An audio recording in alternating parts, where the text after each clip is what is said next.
Assalamualaikum warahmatullahi wabarakatuh. Selamat datang di video rancangan kerja isolasi DNA praktikum biologi molekuler.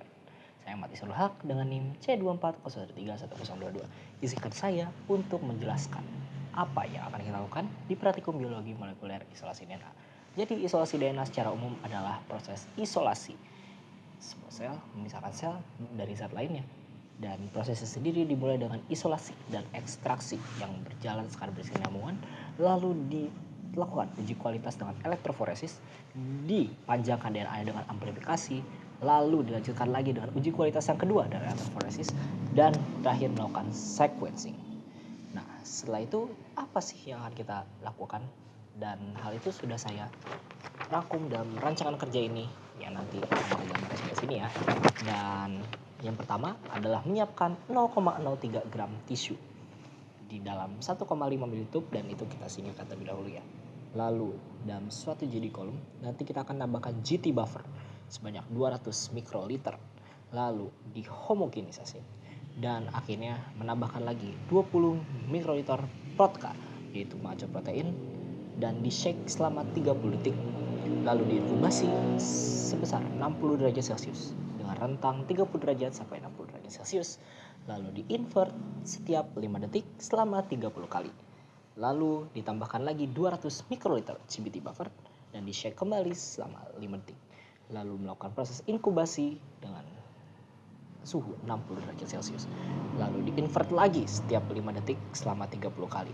Lalu kita melakukan preheat ke suatu buffer bernama EB dengan 200 mikroliter yang kita siapkan. Lalu menambahkan ke sampel tadi sebanyak 200 mikroliter etanol absolut dan di-shake kembali 10 derajat sampai 30 derajat Celcius. 30 detik. Lalu di-shake selama 10 sampai 30 detik. Lalu di freezer selama 30 detik sampai dengan setengah hari. Ini merupakan proses yang cukup panjang ya. Lalu di spinner sebesar 50 kolom. Akhirnya menggunakan mesin centrifuge 14.000 sampai 16.000 G sebanyak 2 detik. Lalu dibuang cairan bawahnya, lalu dilanjutkan kembali dengan 400 mikroliter WI buffer, disentrifuge kembali dengan 14.000 sampai 16.000 G selama 30 detik. Selama 30 detik, lalu dibuang cairan bawahnya. Ditambahkan lagi 600 mikroliter W2 buffer, disentrifuge kembali dengan 14.000 sampai 16.000 G sebanyak 30 detik. Lalu dibuang cairan bawahnya, sentrifuge kembali G di angka 14.000 sampai 16.000 selama 3 menit kali ini. Dan itu mengakhiri proses sentrifuge, dan setelah itu sampel yang ada di jadi kolom ini akan sudah jadi dipindahkan ke tube pertama yang sudah kita siapkan, tube sebesar 1,5 ml. Lalu menambahkan EIB buffer yang sudah di preheat sebanyak 50 mikroliter.